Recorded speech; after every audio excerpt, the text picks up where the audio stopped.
AGT Live 24/7. This is AGT Live 24/7.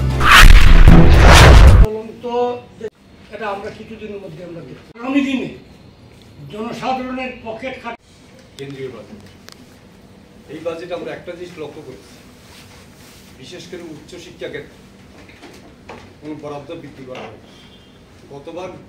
গতবারের তুলনায় আরও বরাদ্দ কমানো হয়েছে, বিশেষ করে ইউজিসি ইউনিভার্সিটি গ্র্যান্টস কমিশন এবং IIM Indian institute of management, এছাড়া AICTE সবটি ক্ষেত্রে, সব শিক্ষা ক্ষেত্রে এবং বিদেশে যে শিক্ষা ক্ষেত্রে বাড়ানোর জন্য যেসব বাজেট করা হয়েছে, সব বাজেট গতবারের তুলনায় অনেক কমানো হয়েছে।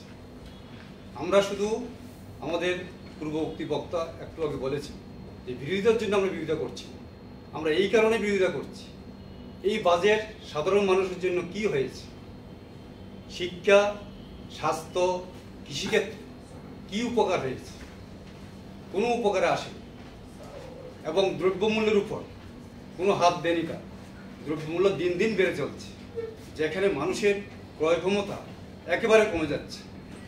এর বিরুদ্ধে প্রতিবাদ করার জন্য আজকে আমরা এখানে 5টি বামপন্থী দল আপনাদের মাধ্যমে আপামর জনগণের কাছে খবর পৌঁছানোর জন্য আমরা এখানে একমত হয়েছি এবং সাংবাদিক সম্মেলনে মিলিত হয়েছি।